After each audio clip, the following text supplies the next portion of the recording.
Et pendant peut-être les 2, 3 premiers mois, tous les jours, au lieu de me sentir non pas mieux, mais pas plus fatigué, tous les jours je sentais les degrés. Tu vois, toi maintenant, là, bon, disons, 3 années, presque 4 ans ont passé. Tu viens d'être malade. Tu es encore malade. Et quand je te vois monter, descendre, moi je ne pouvais pas faire ça. Je ne pouvais pas faire ça, peut-être parce que j'étais seul, peut-être que si j'avais été à côté de toi, j'aurais pu un peu, je ne sais pas. Mais j'ai donc été à la fois tourmenté, angoissé par cette santé flageolante, cette faiblesse continuellement m'appuyant sur le corps. Et en plus de ça, je te retrouvais par moments,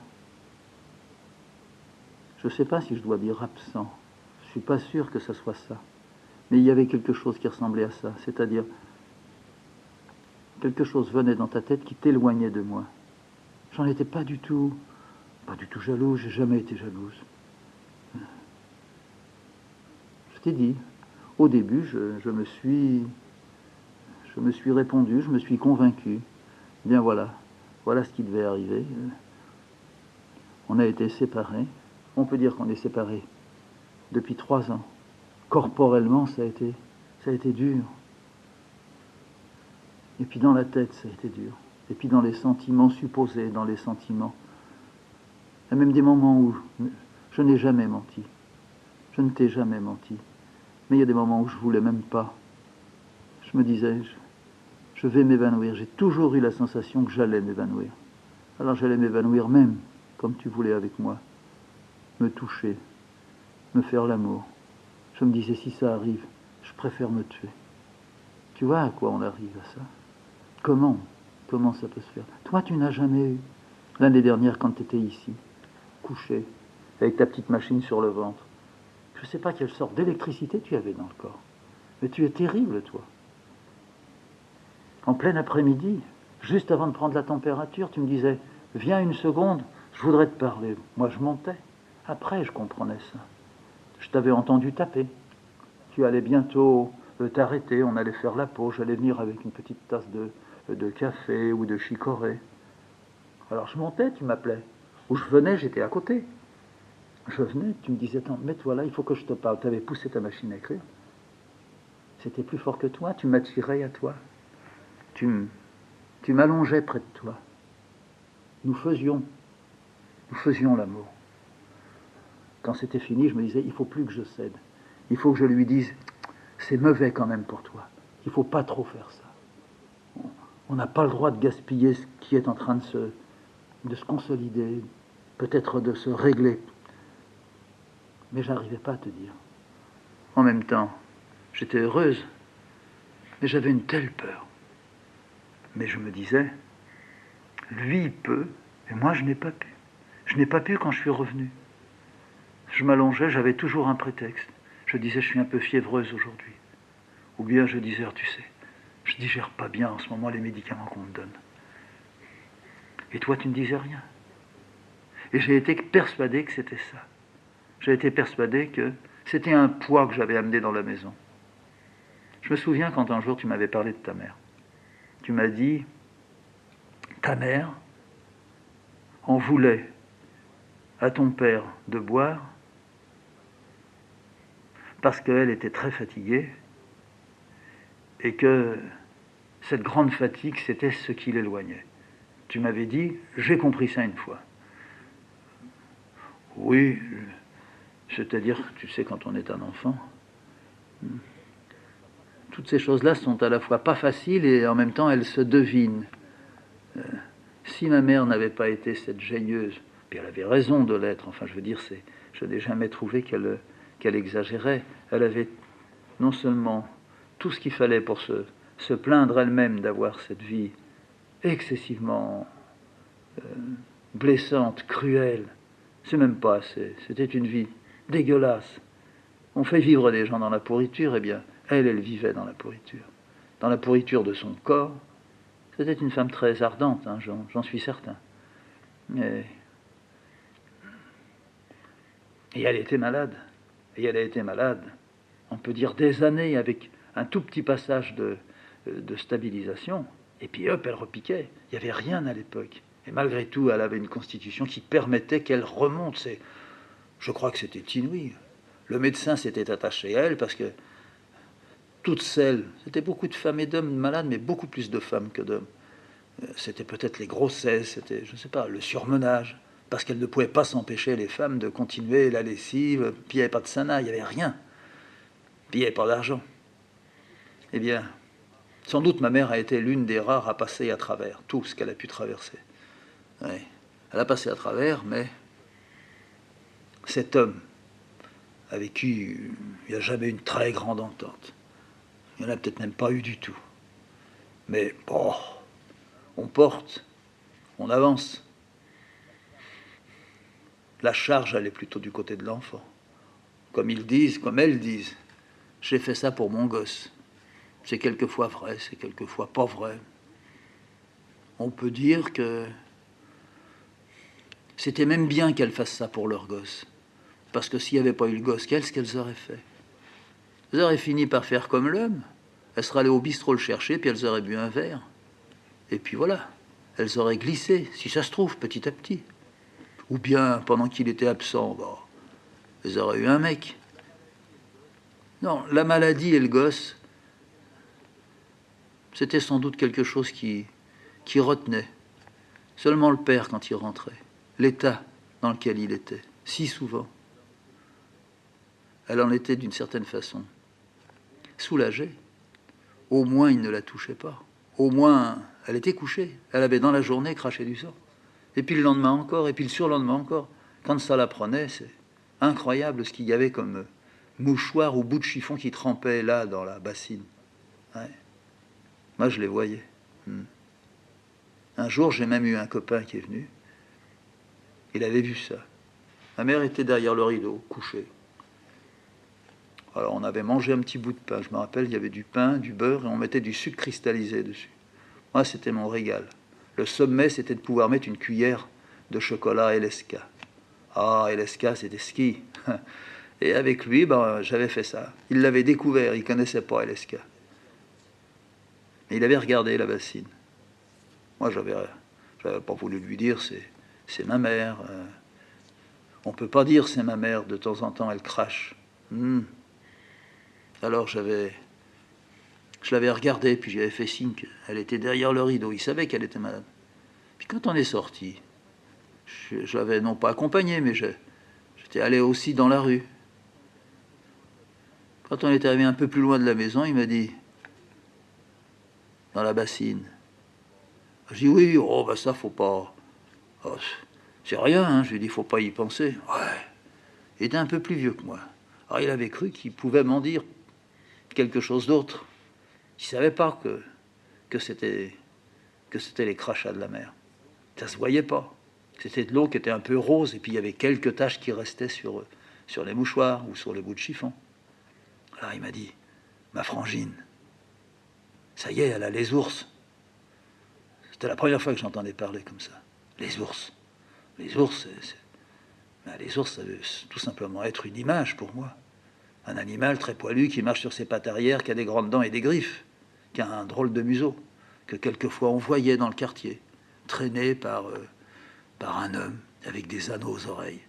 Et l'ours faisait des pitreries.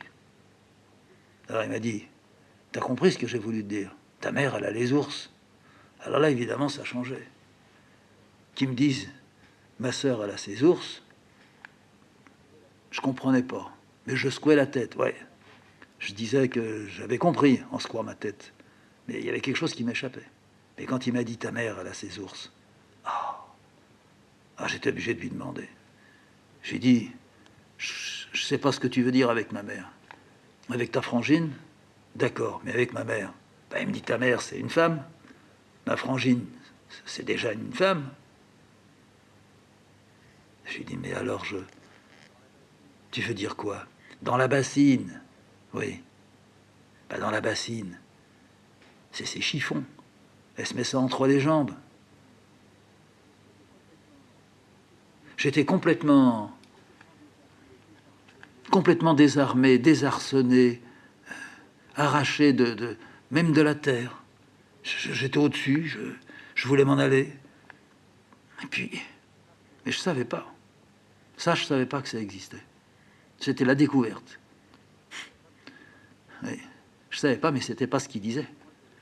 Et ce que moi j'allais lui répondre, lui, il le savait pas. Je me mettais à reprendre un avantage sur lui. J'ai dit, bah tu te gourres, hein, tu te gourres. Il me dit, bah, tu veux pas pour me la refaire, hein. Même ma mère, elle a aussi ses ours. J'ai dit, tu te gourres. C'est pas ce que tu dis. Ma mère, elle se met pas un chiffon entre les cuisses. C'est quand elle tousse, ben elle crache. Et puis je lui dis, c'est rouge. Puis après, ben, elle les met dans la bassine, et puis la grand-mère, eh ben, elle les nettoie. Puis elle les sèche. Puis ça recommence. Il m'a regardé, puis il m'a fait bé. Ben, j'ai dit bé. Qu'est-ce que tu veux que tu fasses? Ça arrive. Si ça se trouve, ta mère un jour, c'est pareil. Elle aussi, elle va cracher. Bon. Alors, avec Cécile, on continue. On se rappelle ça. Mais elle me dit dans le lit, les petites, ça doit pas être un problème pour toi. Là, je retombais rapidement dans le lit. Je lui dis, ça doit pas être un problème. On parle pas des petites qui sont venues boire le café, hein. Non. Mais c'est vrai que elle me touche quelque part, elle me remue. Ouais. Mais tu sais, me dit Cécile, si tu veux, pourquoi un jour tu ne les reverrais pas? Jamais. Mais pourquoi dis-tu jamais? D'abord, pourquoi n'en parles-tu jamais? Tu crois que moi, je ne pense pas à ça? Moi, il m'arrive de me dire, un jour, il va les voir, ou bien il va en voir une, et je comprendrai très très bien. Je t'ai jamais dit, je t'ai jamais demandé, surtout, ne plus jamais revoir tes enfants. J'aimerais pas tellement que tu revoies cette femme. Mais même si tu me disais, il faudrait régler des problèmes avec elle, bah, je te dirais, tu ne peux pas y échapper, tu ne peux pas t'écarter. On ne se soustrait pas à ça. Non, mais avec elle, il n'y aura jamais de ça. C'est fait, il y a un trait. Mais avec les filles, je comprends que le trait ne soit pas tiré. Tu serais certainement, ou tu serais peut-être un petit peu mieux, pas soulagé, soulagé, ce sera autre chose. Tu serais un peu mieux si, quand ça te traverse, tu m'en parlais. Et peut-être que moi, je serais aussi désireuse que toi. Je te dirais, tiens, ce matin, je sais pas pourquoi j'ai pensé à tes gosses. Puis voilà.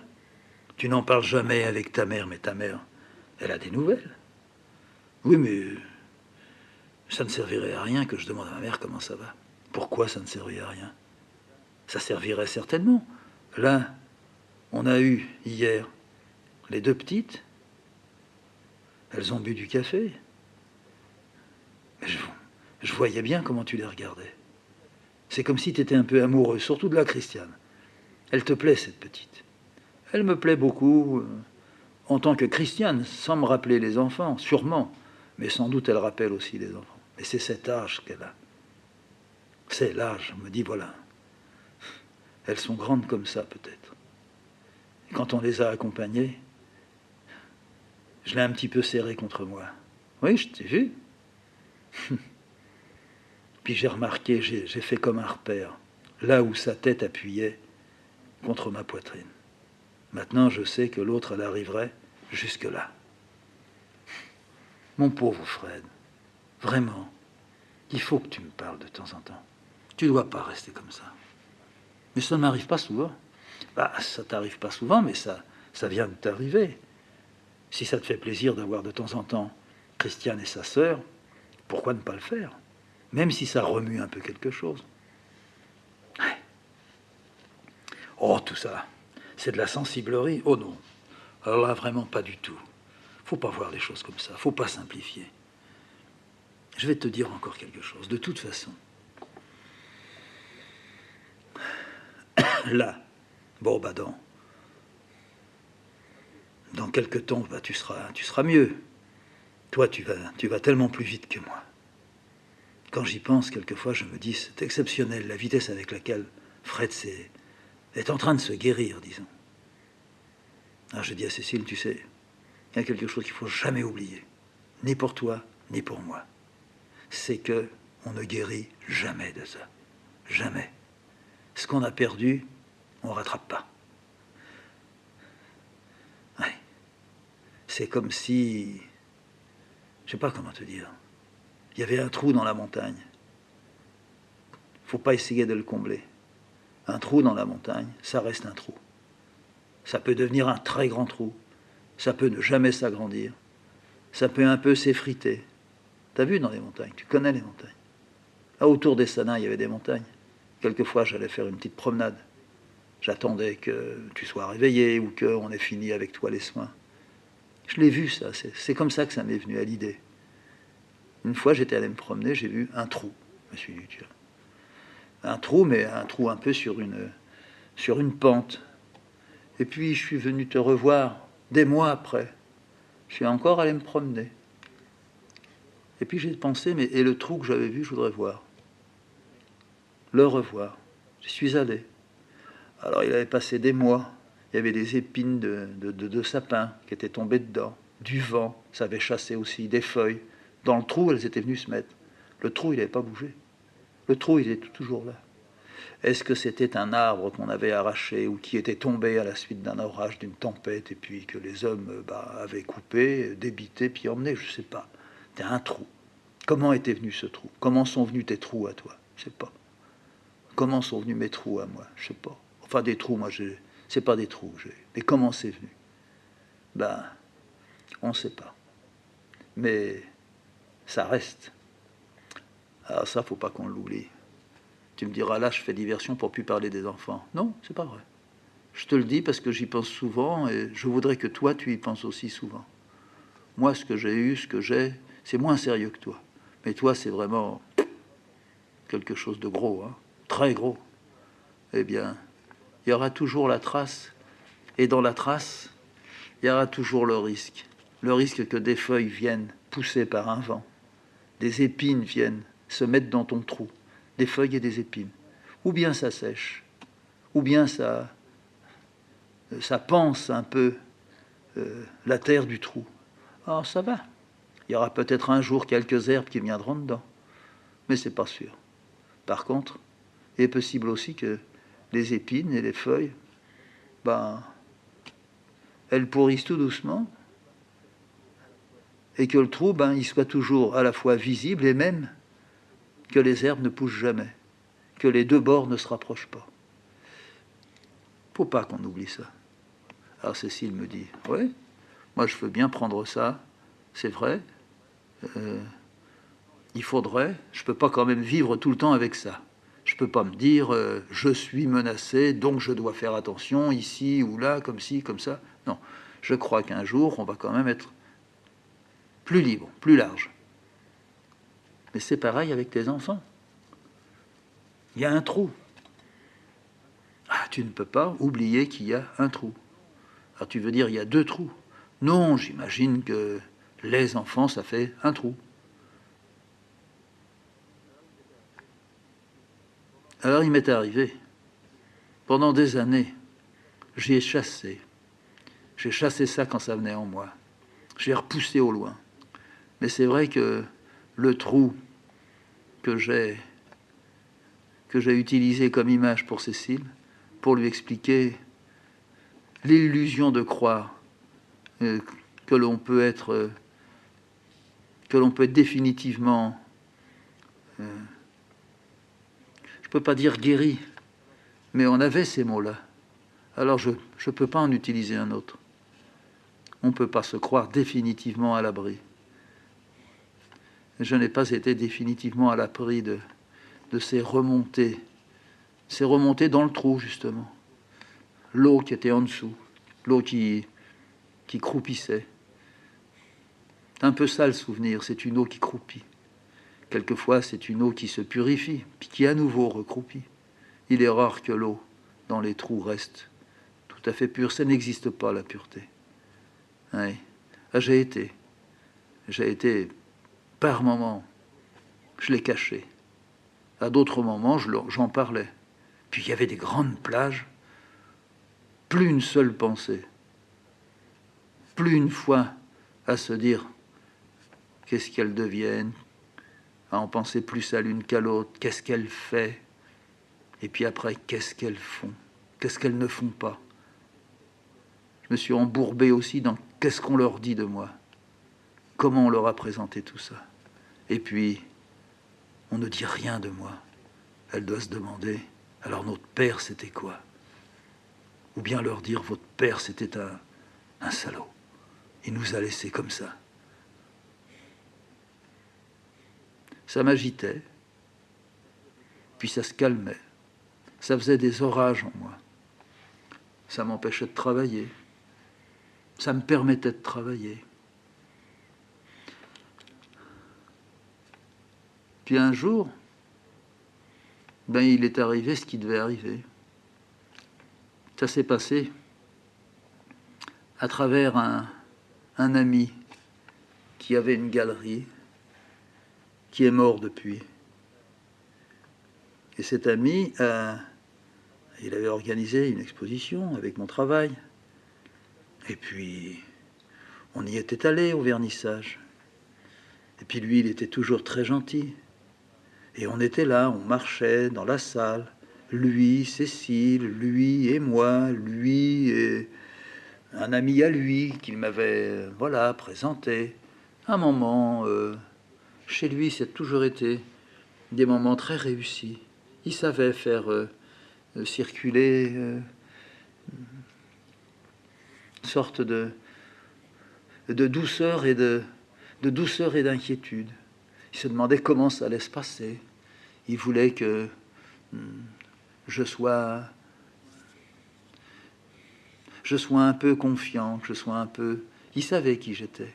Il savait que j'avais des moments difficiles, pas spécialement avec ma santé, pas spécialement avec mon trou, ni le trou de Cécile, mais l'autre trou, le trou dans la tête. Oui, il savait ce que c'était qu'un artiste. Il ne s'illusionnait pas, il ne noircissait pas, il n'embellissait pas, mais il respectait beaucoup. Il avait tendance à se mettre un peu sur le côté. C'est, disons, une manière de vivre qui touche quelqu'un comme moi, qui touche aussi quelqu'un comme Cécile. La soirée se passe tout à fait simplement. Il y a des gens qui viennent, pas beaucoup de monde, une ou deux choses de vendues. Très bien, on va repartir le lendemain. Le soir, on va aller manger dans un petit restaurant avec lui. Et puis le lendemain matin, on repart. On reviendra dans nos montagnes. On habitait à ce moment à Lacou. Oui. Et puis on part le lendemain. Et il ne se passe rien. Il n'y a rien. Il n'y a pas de raison qu'il y ait quelque chose. Ce n'est que peut-être des mois après. Cécile est à Paris. Moi, je n'y suis pas. Quelqu'un transmet, c'était le fils de cet homme-là, transmet, donne, remet à Cécile de la part de Chave, de cet homme de la galerie. Il lui dit, voilà, il y a une lettre pour vous. En fait, elle est pour Fred, mais il faudrait peut-être mieux la lire avant. La voilà. Et puis Cécile, elle prend la lettre, elle ne sait absolument pas qu'est-ce qu'il y a dedans, qui l'a donnée, qui l'a écrite, d'où elle vient. Et la lettre, elle disait « Je suis Annie », c'est-à-dire l'aînée des deux filles. Je suis Annie. J'étais là le soir du vernissage. Je n'ai pas osé vous parler. Je vous ai un peu entendu parler. Je vous écris parce que je voudrais vous voir. J'ai besoin de vous connaître. Ça me permettra sûrement, de savoir qui je suis et de me connaître. Alors Cécile a eu la lettre. La lettre lue, j'imagine bien la couleur des joues de Cécile. Elle était à Paris. Elle devait rentrer après, à la cour. Elle est revenue. Elle n'en a pas parlé tout de suite. Elle a laissé passer. Je ne sais pas si c'est plusieurs jours ou seulement un jour ou 2 jours. Je ne me souviens pas. Elle n'a rien trahi. Elle était rentrée. Elle avait dit comment les choses s'étaient passées à Paris pour elle. Elle faisait du tissage à l'époque. Elle avait bien vendu le tissage. C'était pour nous l'assurance. On aurait un peu d'argent. On pourrait manger. Je pourrais acheter du papier. Je pourrais continuer à vivre comme ça. Elle me tenait à l'abri, à l'écart, le minimum de perturbation, voilà. J'en avais assez. Puis elle me dit, il faut quand même que tu saches que l'on m'a remis une lettre. Oui. Cette lettre est écrite par Annie. Au nom de Annie, un peu avalanche en moi. Annie a écrit. Il s'agissait donc de la première lettre d'Annie. Je n'avais jamais vu son écriture. Ma mère, qui recevait des lettres, s'obstinait à me les passer dans la main, à me dire « lis ». Ce sont les lettres qu'elle nous envoie, nous, c'est-à-dire à ma mère et à mon père. Je ne lisais pas les lettres, je les laissais comme elles étaient, pliées dans leur enveloppe, et je les renvoyais à ma mère. Je les redonnais à ma mère. 1 heure après, 1 jour après. Ma mère accompagnait toujours d'une remarque qui était « Elle s'exprime bien, hein ?» Et je disais toujours « Oui, oui, très bien. » Et ordinairement, je me levais, je partais. Je ne voulais pas parler avec ma mère. Ma mère voulait me raconter des choses. Je ne voulais pas entendre de choses. Ça ne devait pas se passer comme ça. Je ne voulais pas que ça soit ça. Je ne savais pas comment je voulais que ça se passe. Peut-être que je ne voulais rien savoir. J'ai lu la lettre. Je l'ai tendue à Cécile. Je lui ai dit, ben voilà. Maintenant, je sais. Elle m'a dit, mais maintenant tu sais, mais maintenant c'est une femme. Elle n'a pas 30 ans, mais c'est une femme. Qu'est-ce que tu vas faire? Qu'est-ce que je vais faire? Je vais même te dire, qu'est-ce que tu me conseilles de faire alors? Oh. Il faudrait répondre. Il faudrait répondre.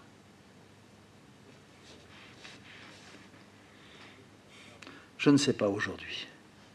On a reçu cette lettre, on verra. J'ai laissé passer quelque temps. Et puis ça s'est un peu assoupli dans ma tête.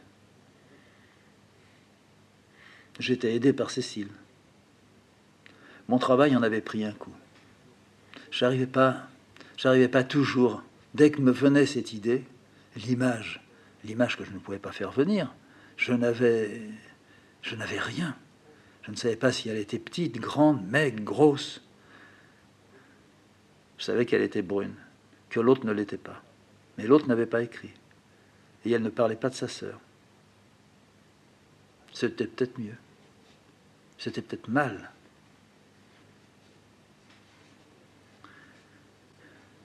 On s'était rencontrés. J'ai donc fini par écrire. Il y a eu un échec, ça a commencé par un échec. Je lui ai carrément proposé, si c'est possible, on pourrait se rencontrer à la cour. Chez nous. Je dis nous. Elle sait qu'il y a quelqu'un dans ma vie. Elle l'avait vu dans la galerie. Je donne le téléphone, je donne l'adresse exacte. Je dis que ça pourrait se faire à un moment qu'elle choisira. Elle répond, oui, elle choisit le moment. Ça sera telle date. Au moment de se mettre en route, au moment de monter de Marseille, je ne sais plus si c'est un coup de téléphone ou une lettre. J'ai un empêchement, j'ai eu un accident. Il faut remettre ça plus tard. Ça aurait pu être un accident, j'y ai pas cru.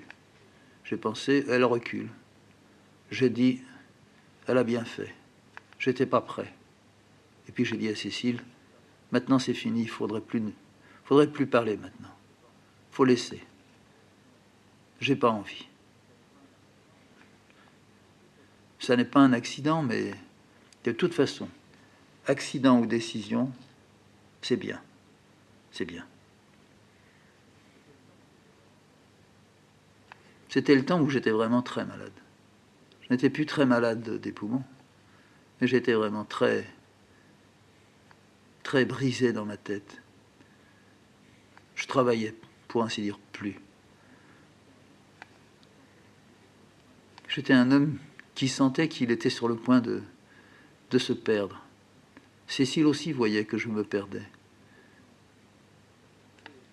C'est une question qui peut échapper à celui qui est malade, celui qui est comme ça, dans cet état. Et l'histoire avec les enfants était non pas à la base de, mais entretenait, développait ça. Mais jamais je ne pensais les enfants. Jamais. Et quand je parlais très rarement avec Cécile des enfants, ça ne durait que quelques minutes. Je crois que de l'extérieur, je donnais l'impression d'avoir liquidé mon problème. Qu'il n'y avait peut-être jamais eu de problème de ce côté-là. Cécile ne s'étendait pas.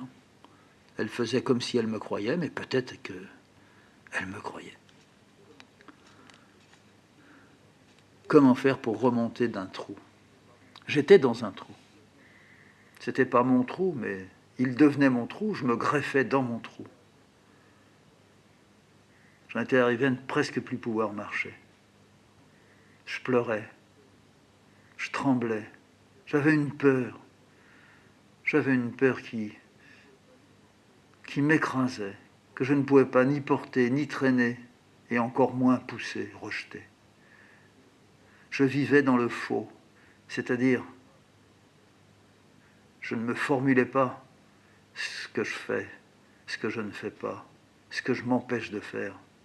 Si j'avais les moyens de repousser, de construire un mur devant, de me mettre à l'abri en faisant ça ou en ne faisant plus ça, ça je ne pouvais plus. Ça m'avait échappé. J'étais devenu l'objet, j'étais comme une poupée, comme une putain. On pouvait faire de moi ce qu'on voulait. Je réagissais comme on voulait. Je faisais croire que... Ça a duré des mois, puis ensuite encore des mois, et puis c'est devenu des années. Et puis il y a eu une vraie rencontre, une première rencontre à Lyon, toujours avec la même, l'aînée. Une première rencontre à Lyon. C'était une rencontre fausse. Ça s'est mal passé. Vu de loin, ça se passait normalement. Un homme rencontre une femme jeune, parle avec elle, déjeune avec elle, la raccompagne à un train. Non, c'était vraiment un échec. Il y a une deuxième rencontre. Alors là encore, une occasion d'une autre exposition. Là, je la vois. Là, Cécile la voit. Cécile la voit et Cécile la voit même seule un moment, dans un café. C'est un échec. C'est un échec. Je ne conclus pas, ça ne peut être que maintenant l'échec, mais je conclus, ça ne sera jamais possible. Il y a eu trop d'années qui sont passées, certainement trop de paroles, En moi aussi des paroles. En moi des refus, des rejets, des appels. Tout ça tournant en rond, ne débouchant nulle part. Je voyais l'échec entre mon père et ma mère et je me l'expliquais pour m'expliquer ce que je connaissais, à la fois dans cet état de chute, de dégringolade de mon, peut-être de mon cerveau. Ça se situait là, à ce moment-là, ouais. Mais j'avais l'exemple, Cécile et moi, ce n'était pas un échec. J'avais l'exemple que il est possible de serrer un peu les dents et de traverser les tempêtes. C'est possible. Et même si une vie n'est que tempête, on peut encore, dans la tempête, se tenir quelquefois par la main et aller près des arbres et se mettre à l'abri des arbres. Je n'arrivais pas à tendre la main. Oui. J'étais persuadé que ça ne pouvait pas se faire, qu'il fallait que je reste bien, le plus calmement possible avec Cécile. Travailler dès que je pourrais recommencer, dès que ma table me recevrait. Mais je savais que ça serait encore extrêmement long, que je sortirais de là aussi avec des trous, comme quand j'avais été malade, comme quand Cécile a été malade. C'était plus dans les poumons, c'était dire qu'on a des trous dans la tête. Oui, si la pensée passe là, oui, il y a des trous dans la pensée. Il y a du malheur dans la pensée qui s'installe. L'irrigation se fait à partir des conduits du malheur. Puis on remonte. Puis c'est vrai qu'on construit tout doucement aussi. C'est vrai aussi on peut avoir cette quoi. Oui, je l'ai déjà un peu dit. Je l'ai même trop dit. On a tout à coup quelque chose qui s'ouvre, un rideau qui se déchire. Ça pourrait être un rideau qui se tire, mais non, un rideau qui se tire, ça serait le sombre. Il y a un moment, un rideau qui s'ouvre. Depuis toujours, ce rideau, il était là, il ne demandait qu'à être ouvert. Le rideau a été ouvert. Je l'ai ouvert. Il s'est ouvert. Je l'ai ouvert quand il s'ouvrait. Il ne pouvait pas s'ouvrir sans moi, je ne pouvais pas l'ouvrir sans cette force qui l'ouvrait seul.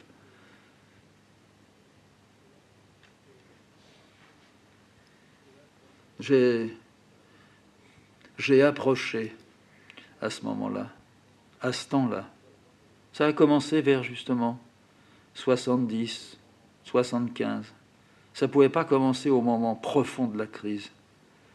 Mais ce n'était pas seulement une crise qui était provoquée par je ne sais quelle chimie qui ne fonctionnait plus en moi. Mais non, on a cru que c'était ça, on a voulu me dire que c'était ça. Ce n'était pas seulement le résultat de cet isolement dans lequel je vivais. C'était un peu ça. Mais non, ça n'avait rien à voir, mais ça avait un peu à voir avec ce pelletage continu de chasser des images du passé. Ça a été l'acceptation, mais totale. J'avais bien accepté déjà. Pour partir, j'avais accepté. J'avais accepté que ça ne pouvait pas être bien. Ça ne pouvait pas se faire comme ça. J'avais accepté. Je ne savais pas quand ça allait venir, quand ça allait remonter, quand ça allait se présenter, puis sous quelle forme. Ça avait commencé par se présenter sous la forme d'un huissier. Alors ça, oui, c'est bon. Ça, on peut lutter. Ça aurait pu se présenter sous la forme d'un... Je ne sais pas comment dire. Diabolique. Diabolique, c'est-à-dire demander des comptes, c'est-à-dire avoir un homme de loi. Oh, il y a eu ça. Ça s'est passé comme ça. Très vite, j'ai dit, je m'en fous. Faites tout ce que vous voulez, condamnez-moi. Moi, je dis, c'est fait. Je suis ailleurs.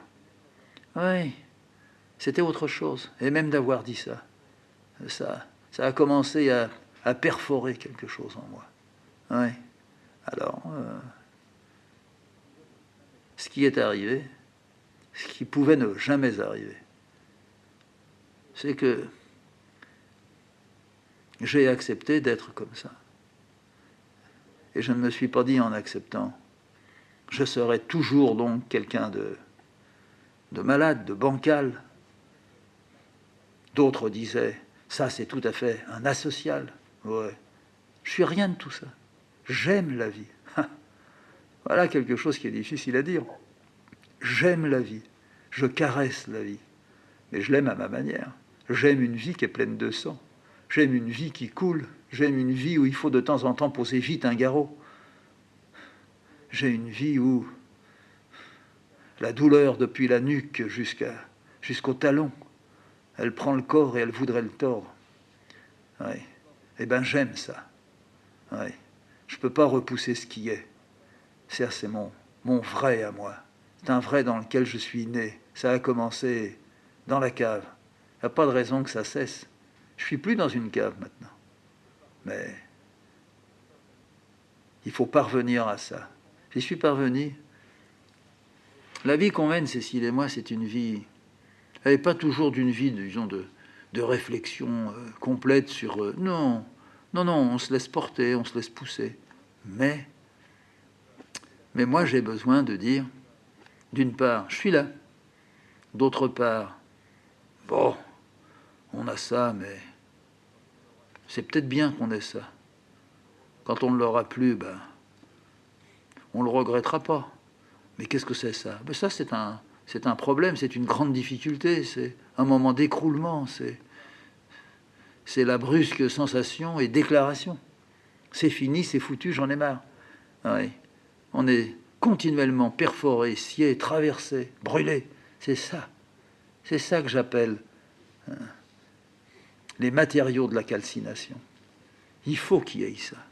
Ce n'est pas possible de se passer de ça. C'est comme si on voulait, comme si j'avais voulu, quelle que soit la sorte et la forme de dessin qui serait là. C'est comme si j'avais voulu faire ce que j'ai fait, sans avoir mal aux coudes, aux épaules, aux yeux, aux fesses. J'ai mal partout à faire des dessins comme ça.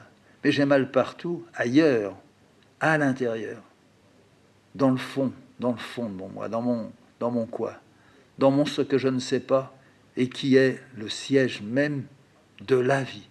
Pas la mienne, la vie. Et moi, j'ai ma place là-dedans.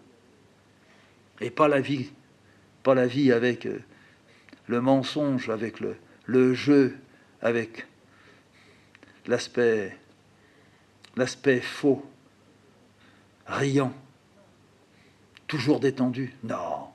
Non, ça n'est pas possible. J'ai accepté de vivre dans le mode et sur le mode pour lequel tous nous avons été là, faits, mis, projetés dans la vie, et que presque tous maquillent, déchirent, éliminent s'ils le peuvent. J'ai pas voulu ça.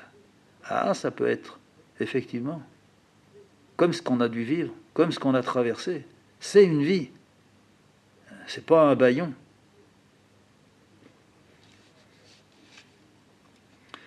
Ouais. J'étais pas sûr que ces deux enfants... J'ai fini par voir l'autre aussi une fois. Ça s'est ni bien ni mal passé. Autre tempérament, autre besoin, autre déchirure aussi. On a tous notre façon de rejeter, on a toutes nos façons de nous plier. Moi, je me plie. J'ai passé un moment à rejeter, ça a duré un moment de 20 ans. Mais les 25 ou 30 dernières années, je n'ai pas rejeté. Non. Aujourd'hui, je ne dirais pas venez, mais je ne claque pas la porte et je ne vais pas faire un tour quand ça se présente. Non. Je regarde, je dis, bon, c'est comme ça. Je ne m'y attendais pas. Je ne savais pas que ça allait revenir de cette façon-là. J'avais même jamais pensé à ça. Mais enfin, ça m'arrive de moins en moins de dire, je n'avais pas pensé à ça. Je pense que j'ai un peu pensé à tout, hein, oui, dans ce domaine, hein, qui me concerne exclusivement. J'ai presque pensé à tout. Ça m'a beaucoup usé, vous savez. Oui. Ça m'a beaucoup fatigué. Ça rend malade même, oui. Mais c'est bien. Le prix de la maladie, c'est pas un prix dur à payer dans ces conditions-là. C'est dur à payer quand on vous la fout sur le dos. Mais quand elle est une vraiment partie inhérente de votre être, quand votre pensée ne peut se balancer qu'à cette condition-là en vous. Ouais. Le noir, le blanc, c'est là. Il n'y a pas à se rouler dedans. Il n'y a pas non plus à lui tourner les talons. Ah, ça m'a demandé beaucoup. Ça demande beaucoup à tous ceux qui veulent passer par là. Mais je n'aurais pas pu y arriver d'abord si j'avais été seul. C'est avec Cécile que je pouvais y arriver, parce que je me suis même quelquefois volontairement, c'est peut-être même le plus souvent de fois volontairement, quelquefois peut-être un peu involontairement ou inconsciemment, si je ne m'étais pas appuyé sur elle, et si, c'est ça que je voulais dire.